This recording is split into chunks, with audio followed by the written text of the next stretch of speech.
to be detached from the world, in the sense that Buddhists and Taoists and Hindus will often talk about detachment, does not mean to be non-participative. You can have a sexual life very rich and very full, and yet all the time be detached. By that I don't mean that you just go through it mechanically and have your thoughts elsewhere. I mean a complete participation, but still detached. And the difference of the two attitudes is this. On the one hand, there is a way of being so anxious about physical pleasure, so afraid that you won't make it, that you grab it too hard, that you just have to have that thing.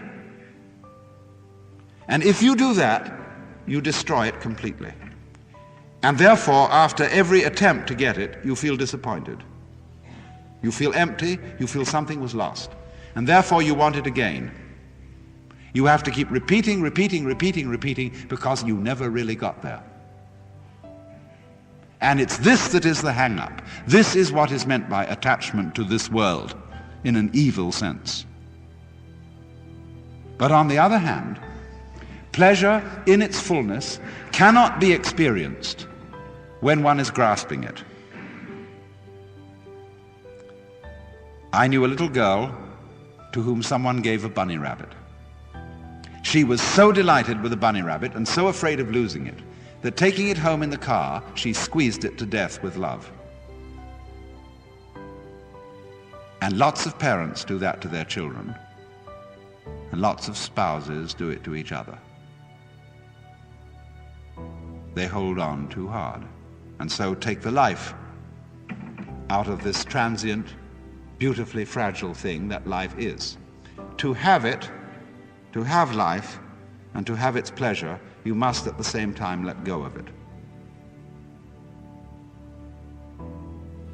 And then you can feel perfectly free to have that pleasure in the most gutsy, rollicking, earthy, lip-licking way. One's whole being taken over by a kind of undulative, convulsive ripple, which is like the very pulse of life itself. This can happen only if you let go.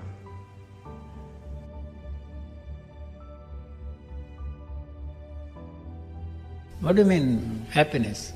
What exactly do you mean by happiness? If you translate a particular sensation as happiness, you call it happiness, a particular sensation that is there. You separate yourself and use that knowledge about the happiness that is put in there and translate that and tell yourself that you are happy. You understand? All sensations are very short-lived. They can't last forever. So the moment you separate yourself from a particular sensation and tell yourself that you are happy, the demand to keep that going longer than its duration of life is inevitable. So what all you are doing to stretch that and keep that going on and on has turned that into the opposite unhappiness. You are stuck with unhappiness. Same is the case with the pleasure. You want to be in that state of pleasure all the time. It is just not possible. So you are turning pleasure into pain. You know, we are not ready to accept it. And all those religious jokers tell us, we have some ways, we teach you the techniques of meditation, yoga, this, that and the other, and you will be in a permanent bliss. The demand for permanence in every area of our existence is the cause of human misery. There is no such thing as permanence at all. Well, I keep saying, de-emphasize anxiety, reassure people. You meet people who say, you know, I'm really scared. I'm scared about my job. I'm scared about my relay. I'm scared. And says, you know, don't worry. You don't know enough to worry. That's God's truth. Who do you think you are that you should worry, for crying out loud? It's a total waste of time. It presupposes such a knowledge of the situation that it is in fact a form of hubris. No, what you do is just pay your bills and, pack heat if you need to, and don't worry. That's all.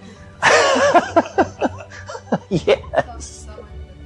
Worry is praying to the devil. That's great. Worry is betting against yourself. Wi-Po Yang, a great Chinese Taoist who wrote many, many commentaries on the I Ching, he was asked at the end of his life what was his conclusion of a life of studying the I Ching. And he said, worry is preposterous.